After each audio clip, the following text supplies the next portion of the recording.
I'm based in Edmonton. CAPP represents companies large and small that explore for, develop, and produce natural gas and oil throughout Canada. Together, CAPP's members and associate members are an important part of the national industry, with revenues of production valued at over $116 billion a year. Today, I'm also joined by Karen Oguntaves of the First Nations LNG Alliance, as well as Cam Sorensen, who's our Indigenous Policy Advisor at CAPP. Cam's been with CAPP for quite a few years and may be helpful. It may be able to help me with answering any questions you may have towards the end of this.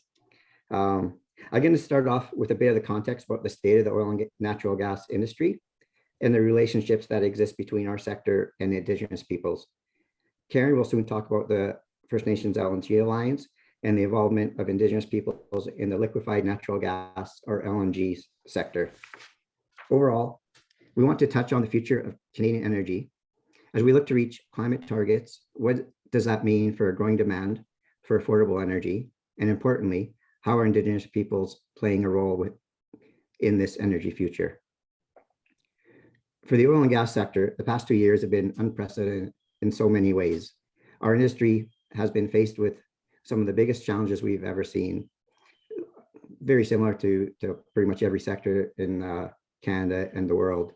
In 2020, the COVID crisis hit at the same time as a global oil price war was instigated by Russia and Saudi Arabia, wiping out more than $12 billion of planned capital spending. At one point, we even seen negative prices for our product.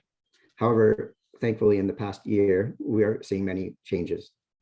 As pandemic restrictions eased, people started going back to work, they started to travel, and they started to purchase more goods, all of which has dramatically increased the demand for oil and natural gas. Oil and natural gas supply has not been able to keep up with growing demand as companies significantly reduced investment in oil production through several years of historically low commodity prices, made even worse during the height of the pandemic. This has all been further impacted by international sanctions resulting from Russia's invasion of the Ukraine, which has reduced the available global supply of oil and natural gas. The result has been a rapid increase in natural gas and prices, along with cost of producing gasoline and many other products we rely on each day. A recovery in global prices has enabled greater investment, and we are approaching the future with a cautious optimism. In January, CAPP released our annual capital forecast, which showed an increase in spending in both the oil sands and conventional sectors. CAPP is forecasting approximately a 22% increase in natural gas and oil investment in 2022. And capital spending in the sector is expected to grow by $6 billion to reach roughly $32.8 billion this year. At the same time, recent events underscore the need for responsibly developed oil and natural gas products to meet global demand in a way that provides secure and affordable energy. In recent years, Canada has been losing market share to other jurisdictions. We are down to about 6% of the market share in 2022 from about 10% back in 2014. This 4 percentage point drop represents over $21 billion in lost potential investments. We believe Canadian products developed in a way that provide meaningful benefits to Indigenous communities should be the solution to the energy affordability and security issues we face today. It is also imperative that Canadian resources are part of the climate solution. Climate change is a serious and real issue, which we need to tackle with pragmatic solutions. The global middle class is expected to grow from a current population of about 3.7 billion people to more than 5.3 billion people by the end of the decade. Today, 80% of global energy needs are being met by coal, oil, and natural gas.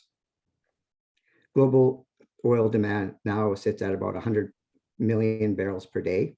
And during the pandemic, we were down to about 95 million barrels per day. Gas demand is also rising as the world tries to get off the highest emitting fuel, which is coal. Global demand for natural gas and oil will continue to grow for decades, and the global collective challenge is to reduce greenhouse gas emissions while meeting growing demand for affordable and reliable energy. Our industry is well positioned with expertise in both science and technology to reduce those emissions, and Canada has a key role to play in providing lower emission resources to the world's energy mix. Our sector can play a positive role in many different ways. The key to our future will be the ability for our industry to quickly advance new technologies to continue reducing greenhouse gas emissions intensity. Canadian producers are global leaders in emission-reducing technologies, including the advancement of carbon capture. According to Statistics Canada, oil and gas producers spent about $3.1 billion on environmental protection in the year 2019, and that was the highest of all 20 industries that were being tracked. Currently, one of the largest contributions Canada can make to lowering global greenhouse gas emissions is by exporting Canadian liquefied natural gas, or LNG, to displace the use of coal in the world's energy mix. Karen will speak to the role that Indigenous communities are currently playing in advancing LNG projects that lead to prosperity for Indigenous communities while also reducing global emissions. But that leads me to my next point. Indigenous peoples are essential to the future of Canada's energy story. There's a long history of relationships between the industry and the Indigenous peoples of Canada, and those relationships are important to all of our members. As a natural resource sector with decades of experience engaging Indigenous communities, we have had many successes and many learnings during that time. Our industry continues to evolve as we build respectful relationships with communities, and we know that it is critical to work together toward mutually beneficial outcomes. In doing so, we can contribute to the overall reconciliation by supporting the growth of sustainable Indigenous economies. So when we talk about reconciliation, where does industry fit in?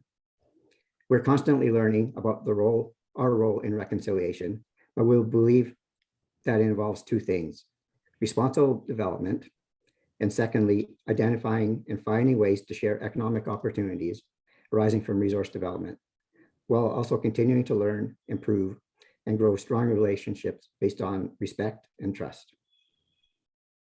Through the decades, our industry has seen a trend toward deeper engagement with Indigenous communities. We see the consultation process as essential to that engagement, and we want to meaningfully engage and support community participation. Today, our companies are actively engaged to ensure two-way meaningful discussions, excuse me, resulting in a beneficial outcome to both parties. Industry also provides funding to communities so that they have the capacity to participate in those meetings. Furthermore, we believe there's a tremendous value in economic engagement.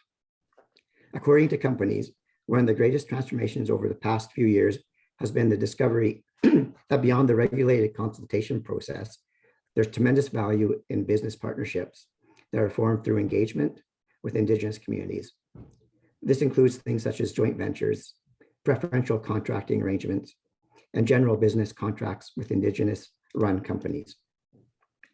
In particular, procurement has become a priority for companies as well as Indigenous communities.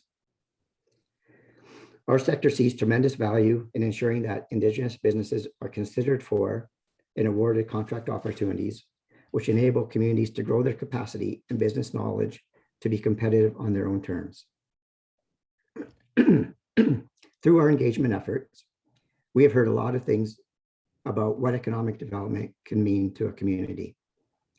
Things such as defeating poverty on reserves, having the means to overcome challenges related to infrastructure, being able to provide for clean drinking water, having the opportunity to invest in culture and in language, in elder care or other community priorities, pursuing self-determination through economic independence, having own source revenues to pursue community goals while not being reliant on auto offer funding. We have heard Indigenous leaders talk about things like the sense of empowerment and finding work, hope for the future, and overcoming things like suicide and addiction.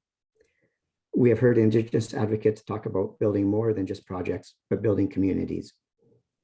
This is a profound, powerful message and and this notion of economic reconciliation is important to our members.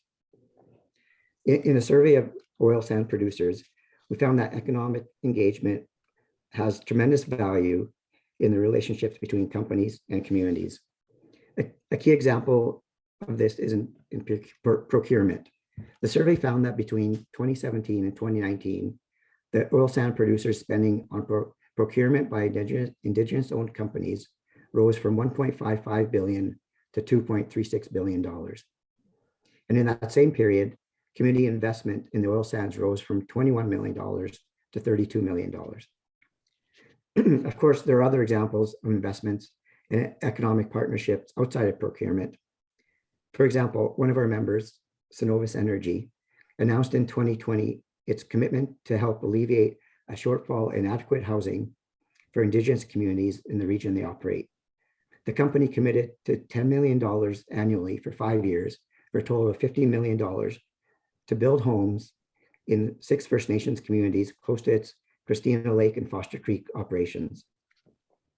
Imperial Oil has also a variety of employment and training opportunities across its areas of operation, including the Northern Development Program, which offers training to qualified Sahtu beneficiaries interested in long-term career at the company's Norman Wells operations. We believe that this is an area where we can contribute as an industry to the broader objective of reconciliation. We are at a moment in Canada where Indigenous people are taking their seat at the table as owners of projects.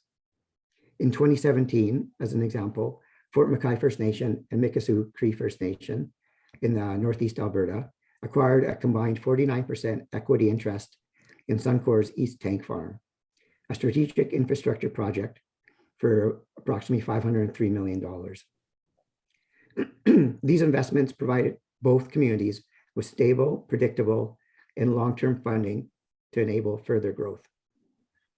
I've recently heard Chief Mel Granjam from Fort McKay speak at a conference about all the spin-off benefits of this one single project had and the growth of the economy for that community. Partnerships like these deepen the relationships between producers and Indigenous communities, and they create pathways to prosperity. More recently, in the media, at least in the West, and maybe you've seen it as well, the Coastal GasLink pipeline announced the sale of 10% equity interest to entities representing 16 communities along the pipeline's corridor. We also see Indigenous people leadership in LNG, such as the partnership between the Haisla First Nation and Pembina Pipelines on the proposed Cedar LNG project in Kitimat, BC. It's projects like these where Indigenous nations and industry are working together to advance an energy future that supplies the world with energy solutions that reduce emissions worldwide and enable joint prosperity. With that, I'd like to pass it over to Karen for her to speak more about the First Nations LNG Alliance and work that they're doing. Thank you. Thank you, Rob. Good morning, everyone. I'm Karen Ogan-Taves. I'm the CEO for the First Nations LNG Alliance. I've been doing this work since about 2015. I am the former chief of my nation from 2010 to 2016. Our nation was probably one of the first out of the 20 to sign our project agreement with Coastal GasLink and with the province of BC. Before I get into all of my presentation, I'd like to acknowledge the Stolo Nation, who I reside on their territory, and acknowledge them for allowing me to conduct my business on their territory. I'm a Wet'suwet'en woman, Gitxsan Wet'suwet'en woman, have had 25 plus years working in social work, various different capacities. And now I'm just at the tail end of finishing my MBA with SFU in the Indigenous Business Leadership Program, which is quite interesting. So I'm just in the process of writing my capstone project. And so I'm writing it on our community. And so all of this is really very interesting work that we're conducting. So I'll go into the Alliance and the work that we do and how we engage with Indigenous communities. So the First Nations LNG Alliance is an emerging collective of First Nations who are participating in and supportive of sustainable LNG opportunities in BC. In the 1950s, we didn't have a say in major projects going through our territories. So we needed a voice. We needed education and awareness on LNG. What are the economic benefits to our Indigenous people? The equity ownership opportunities that we're seeing more and more, and an economic path forward for Indigenous communities. We want to provide balanced information to First Nation citizens about sustainable LNG projects. We want to work together to educate constituents, industry, and the public about sustainable LNG opportunities. We cooperatively want to advance shared interests with industry and government. And we want to ensure the highest environmental standards and protection are upheld and maintained. So what are our objectives and what do we want to achieve with the First Nations LNG Alliance? We want to increase positive LNG dialogue in First Nations communities, because a lot of the people, when this all started, they would hear the word pipelines and they'd automatically resist and oppose. And so we wanted to be able to pretty well do our own free, prior, and informed consent and educate our people on what LNG is and what LNG isn't, because there was such a confusion for our people with oil and gas. And so we had to, ensure that we're doing our part in educating our people so that they can make their own informed decision of whether they support LNG or not. We wanted to make sure that we're communicating messages to First Nations directly, doing presentations, attending conferences, going into community. We wanted to collaborate, provide a venue for pro-development First Nations representatives to destigmatize pro-LNG perspectives. We wanted to work together for training and employment and resources, provide information on accessible resources for First Nations and environmental issues, to create a forum to discuss priorities with First Nations communities. Part of our mandate and our focus is advocacy on behalf of First Nations, resource sharing to provide information and experience to support other First Nations. Research, we are providing in-depth findings and insight on LNG and resource development topics, and to collaborate with different universities. So currently we have a partnership with UBC and we're doing a project on IBAs. So we're just in the tail end of doing our focus groups, and then we'll have a report ready by July. We want to ensure that we're doing education for nations to get informed and properly educate their members. And the environment, because we are viewed as the stewards of the land, we want to ensure that the highest environmental standards are being met. So part of our communication strategies are we do op-eds, social media on Facebook, Twitter, and LinkedIn. I'm the primary spokesperson for speaking engagements and conference attendances. We also have a diversity and inclusion outreach worker that works in the northern part of BC. We have website development, video awareness campaigns, and podcasts. So our outreach strategies, we want to provide resources and contacts and information to support LNG related dialogue. So in the last year, we've been having monthly webinars on different topics that Indigenous communities are interested in hearing and wanting more information and education on. And a lot of the webinars were on reconciliation, economic reconciliation, and it's been a year since we've had the findings of the 215 children in Tecumseh Nation. And so it's really, from my perspective, it's really opened the eyes of not only BC, but Canada on residential schools, and how the Truth and Reconciliation Commission is at the forefront And we really need to be looking at economic reconciliation and what it means to our communities, and also what that means to Indigenous people and resource development. So that's a huge issue here in BC.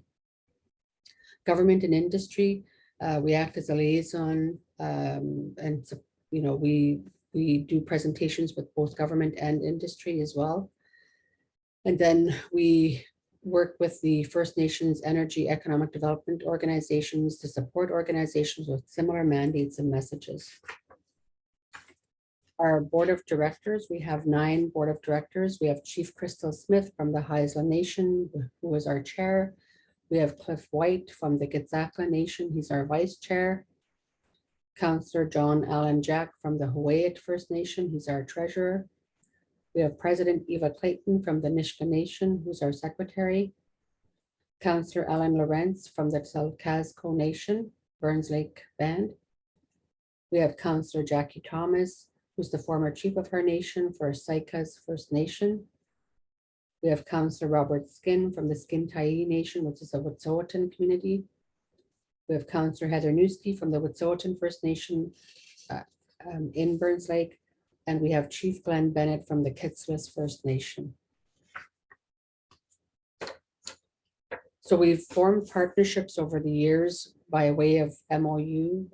We have a MOU with the First Nations Climate Initiative, the First Nations Major Project Coalition, the First Nations Business Development Association, and Canadian Association of Petroleum Producers, who Rob is from.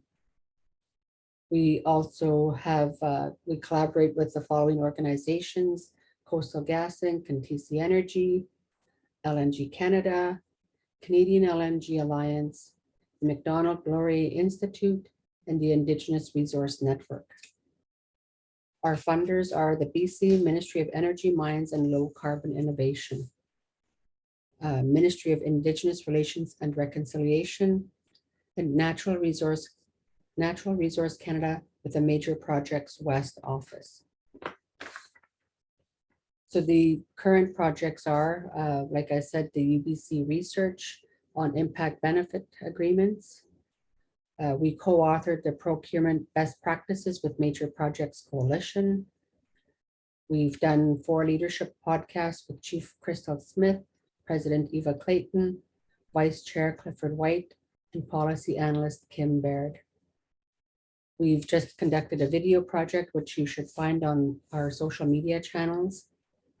And we advocate for the CGL, TC Energy, LNG pipeline. And we've also been working on a transformation plan for the Alliance. We are continuing advocacy for the Pacific Trails pipeline with Enbridge, who just bought out Chevron on the PTP line. And we're also looking to work with the Nisga'a their LNG pipeline to continue advocacy work for their nation.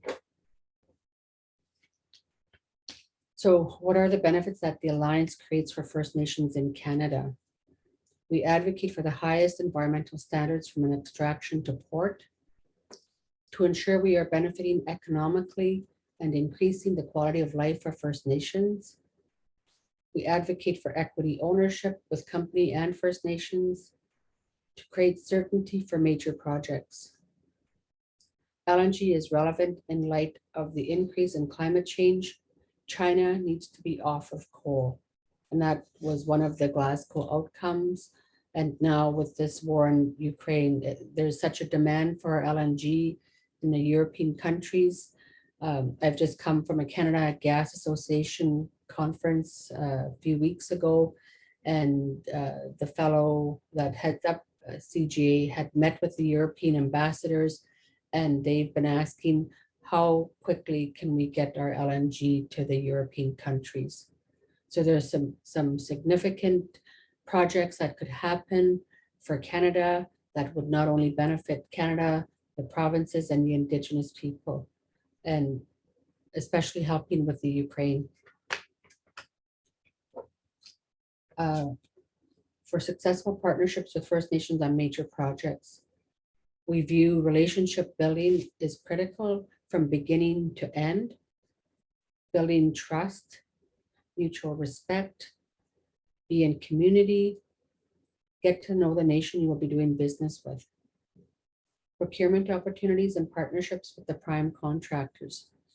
This was our nation's first kick at the can in relation to major projects. We've had procurement opportunities in 3 areas, which were camps and catering, security, and clearing. And we've went over and above and beyond because we have capacity issues within our nation. Our economic development arm has developed joint partnerships with businesses that could do work on the CGL pipeline. And so we've been able to secure other contracts as they come forward. We also work with employment and training from beginning to end of the project and advocate for nations, because a lot of, I guess it's like this across the board. There's staff shortages across the board in every field, health, restaurants, airports, the health field. There's such a shortage, like even within the nation's administrative offices, it's across the board. We're seeing staff shortages all over the place, and it's impacting businesses. And we're seeing more and more small businesses closing up in the north and all over the province. I think I touched on economic reconciliation, which is really an important message, especially about the Truth and Reconciliation Commission report and the 92 calls to action.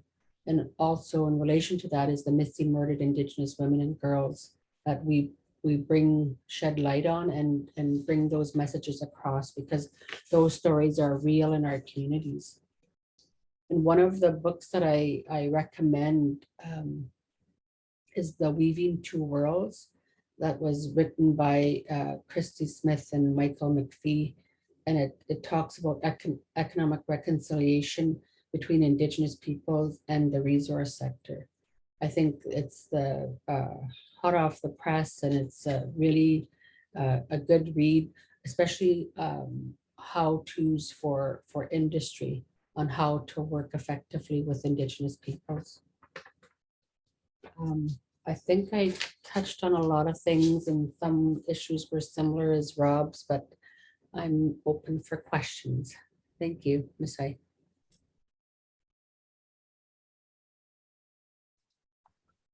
Thank you very much, Karen. And if anyone has any questions, I mean, Cam, we haven't heard much from you. I don't know if you're also going to be taking the stage to say a few words.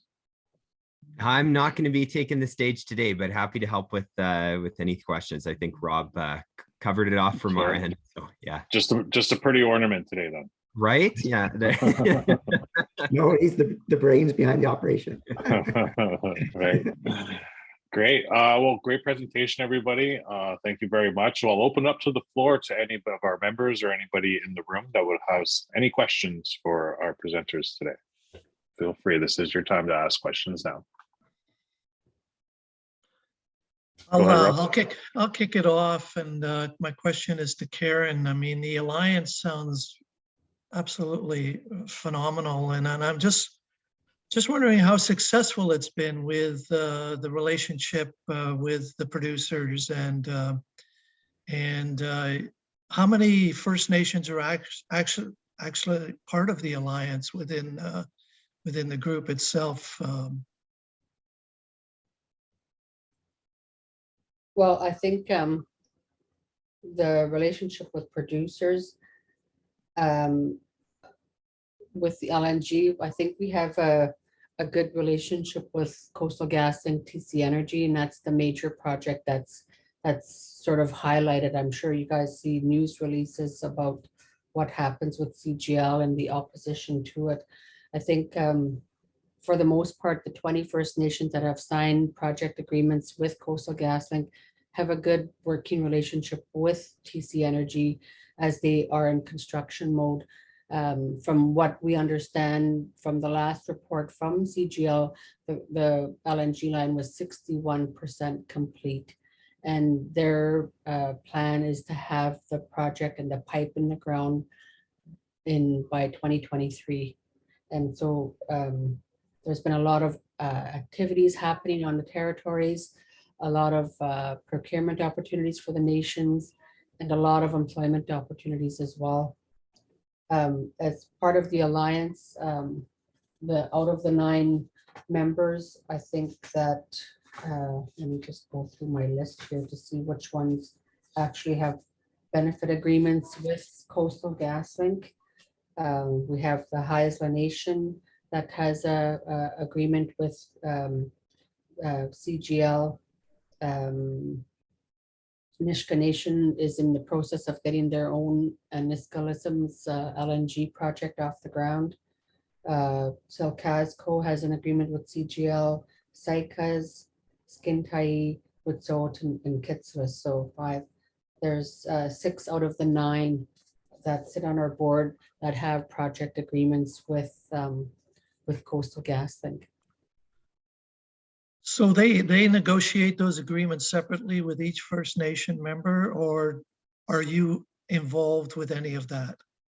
No, the nations have negotiated their own agreements per nation. So I have a question for Rob.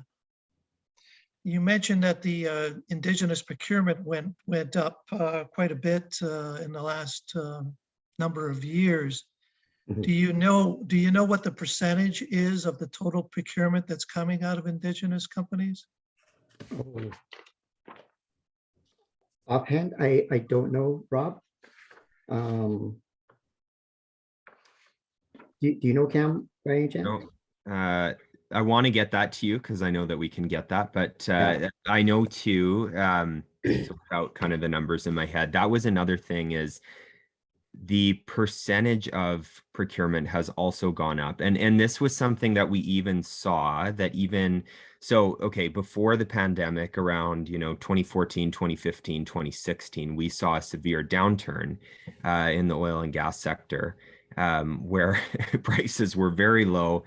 It was very hard to, see any drilling activity happen. But as this was happening, one of the transformations we saw is even, as that was going, even though there was a dip in the capital investment, the percentage of Indigenous procurement rose through those years, and that's been a continuing trend. And so I think that that's something that really showcases, and this is what we've heard from our members, is just the tremendous value that they see in those business relationships and in those, working with communities, working with contractors and partners, from the different communities. So, but I want to get you the numbers so I can get that for you, Rob.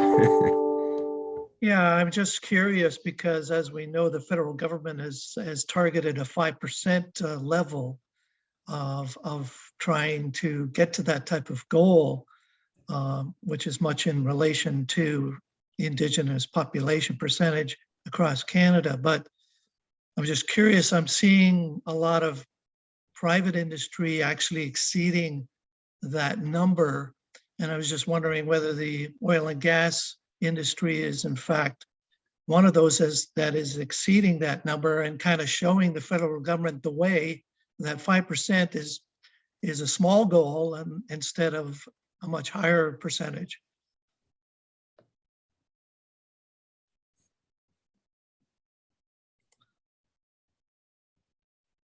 Sorry, I was trying to find mute here. Yes, so the oil and gas sector would be one of those sectors that's above, and that was one of the things that we were saying, to the federal government as well, like reaching that 5% target is important and exceeding that is important. I think 5% being kind of based on, would be based on kind of the percentage of Indigenous peoples in the Canadian population. But yeah, we think that there's opportunities to not only meet that, but exceed that.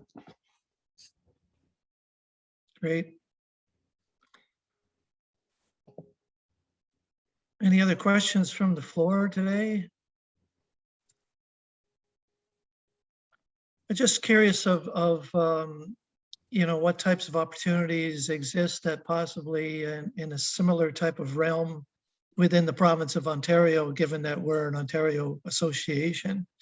And I know a lot of this activity has got to do with British Columbia and Alberta and Saskatchewan, and just wondering, within the industry, what's happening here in Ontario that our members could possibly participate in. Yeah, Can I jump in on this, or you go ahead, Rob? sure. I can start on it, Cam, and maybe you can fill in some of the gaps. But we actually did look into that a little bit, Rob. And interestingly, for the after Alberta, Ontario businesses are the second largest supplier of products to services and to Canada's oil sands, which I found an interesting fact. And we've seen that in 2019, the oil sands industry purchased over 2.4 billion in products and services for more than 1,300 companies across Ontario. So there seems to be a fairly large opportunity that's already there in Ontario. It's just, trying to figure out the ins and outs of getting involved in that. But there definitely is opportunities within the province there. Be interested to get a little bit of a breakdown of what the type of supply consists of, if you have information on that, so we can share it with our members of, what types of industries, what type of services or supplies are needed, and maybe we can, take a look and see whether we can become part of that. I think I can sort of speak to that just from my nation's perspective. I just finished sitting on council for 3 years and holding the LNG and energy portfolios and natural resources. Like, just from our nation's perspective, what we're finding, like, out of all of the 21st nations, we have a varying degree of capacity within of the nations. So we have some nations that have no economic development arm, no capacity. It's just some councillor positions sort of trying to do what they can in terms of economic development. And then you have nations that have the capacity with people that have MBAs, the business administrator, like all of the certification and education requirements to fill these positions. So we have a range of people within capacity issues. And so for our nation, because it's a small nation, what our nation has done has done some joint venture partnerships, and this could be an opportunity for Ontario, because we've been doing a lot of joint venture partnerships with businesses and Indigenous organizations in Alberta, because they know oil and gas, and so they know how the whole bidding process, the procurement process, the education and training pieces that are required. So they're well versed in the business opportunities that are coming forward. Like I mentioned earlier, the 3 streams that the company has been sort of providing within our project agreements, but our nation was asking for more. We just said, the sky's the limit. We want to provide every opportunity. We want to bid on every opportunity where we have joint venture partnerships already in place. So I think we've done a really good job. If it's really good to talk to the actual nations on the ground. Our nation's business arm is the Yankatne Economic Development Limited Partnership, and I haven't looked at their website, but they may have all of their partnerships that they have on their website in terms of who they're doing business with. So that's, like, for a small nation, we're doing pretty good. We're one of the 6 elected Wet'suwet'en councils. I believe that the 5 Wet'suwet'en nations have a project agreement with Coastal GasLink, and all of them have had procurement opportunities. So there's always procurement opportunities with businesses.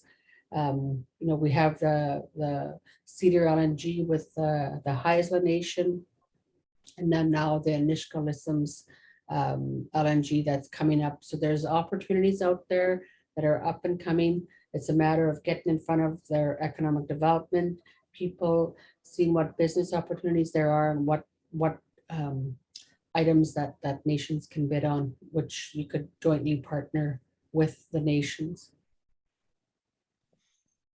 That's great, Karen. In conjunction with procurement, what about employment opportunities for possible Ontario Indigenous youth and peoples? Like I said, we have a worker shortage across the board here in BC, not only on the pipeline, but like in businesses in all of these small towns. I think there's such a need, a growing demand for just about every sector. Like a lot of our administrative offices since the pandemic has been impacted. We need people that have their CGAs. We need people in just about every field: education, health, social services. So if there are people looking for work in Ontario, come to BC. But the other issue that we're facing, especially here in the Lower Mainland, is the housing crisis. The rent, I'm sure if you've seen on the news, the rent in Vancouver is the highest in Canada. And so, but as you go up north, there's also, because of the pipeline, there's housing issues. So every area seems to be impacted because of the pandemic and because of some of these major projects that are going through our territories. Yeah, so it's one thing to solve the employment crisis, and then you got to have a place for them to stay. So, yeah, I Right. can see that. Hey, maybe too, I can just jump in here with something else here. So Rob, you were asking, and it's a good question, what does it mean for Ontario in terms of, employment, in terms of opportunities?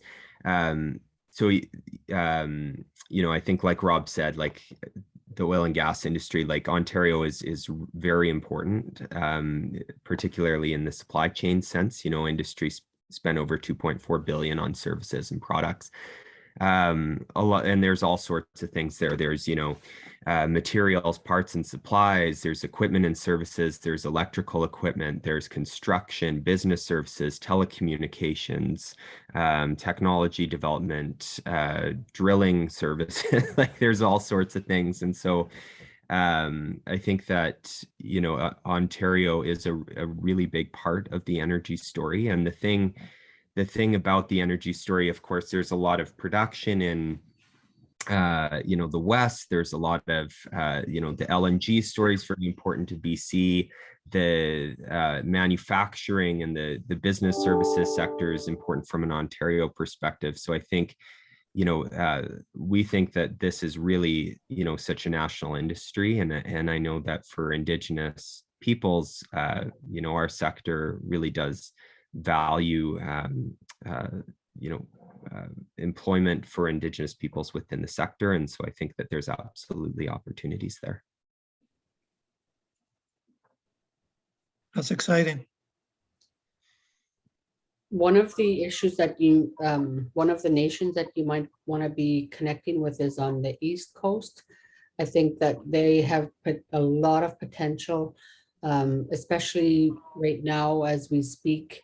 Like I said, the fellow from Canada Gas Association talked to the ambassadors of the European countries, and they're screaming for our LNG. And on the East Coast, I can't even remember their First Nations, but they have a project that's up and coming. I think that because you're closer to them there's probably more opportunities to meet with that particular nation, because there will be procurement opportunities, and this would be a really good time to connect with them and see what kinds of opportunities are available to partner with. That be member two, Karen? It may be. I'd have to look online. Yeah, they also did a presentation at the Canada Gas Association as well, and they are in a really good position to be providing gas to the European countries. So I think there'll be quite a bit of demand if that happens. I'll look into that. Thanks.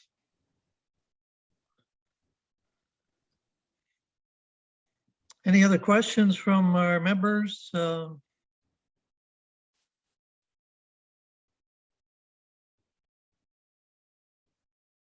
this is a huge industry sector, as we know, within Canada, and certainly a lot of focus has been on the oil and gas sector in the last year or so, coming out of COVID and now the war, and some of it not so pleasant as far as gas, prices, oil prices, and things like that that have shot up. And I'm just wondering, do you see this increase in demand being very temporary because of coming out of COVID?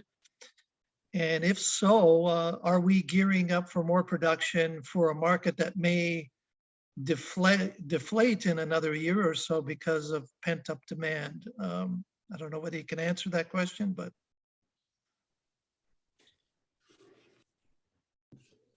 Just from my perspective, I think we've been hearing more and more that there is still going to be a LNG demand, especially if Rob sort of touched on this about reducing the global greenhouse gas emissions, because coal is the highest emitter. We're wanting to get the Asian countries off of coal, and it's going to reduce the footprint in a larger way. So I think that's a real issue. I'm hearing more and more that there's a growing demand for it. And so there's still that potential for the provinces and for Canada to be, to get in on this, and, especially for Indigenous communities to benefit from this as well. Yeah, I agree with that, Karen, and maybe just to add on that, one of the stats I've heard, I talked a little bit about earlier, that the current demand is about 100 million barrels per day. And there's some forecasters that have done some trajectory, and they figure as the world tries to come off of the use of coal, that will continue to rise. And they're predicting about up to 103 to 105 million barrels per day by the year 2050. So it isn't that it's just a temporary blip. It seems to be going up and staying there. Okay, thanks for that. Well, I don't have any other questions right now, but I don't see anybody else's hand up or any questions within the chat room. Steve, do you have anything to add? No, very important presentation. Very good. Thank you very much. Yeah, what's great is to see the connection to Ontario, First Nation communities and the opportunities in procurement and employment. And for our members that are online today, might be something to think about as far as how do we get involved with this. And certainly, I think we've made the connections today to be able to follow up on those opportunities of exploring that. And it's a good start. And it's nice to hear, some new information about what's going on in the industry and how that connects to Ontario. So thanks again to everyone. Yeah, thank you, everybody. And thank you, Rob and Stephen, for the invite. And Karen for joining us as well. Thank you very much. Thank you for having me. Miigwech, thank you. Yeah. Thank you. And thanks, Rob, for all the great questions. Yeah, I'd say it's an area, an industry that I've been fascinated by, and I've not really been that involved with, but I can see the connections to Ontario First Nations that maybe I didn't see before. And, it's a great story, and an industry that's certainly not going away anytime soon and is increasing. So we want to be involved, and this is a great start. So thanks again, guys. Thank you. Thank you. Okay, have a Bye great day. now. Have a great Bye. day, everybody. Thanks. Bye now. You too. Bye now.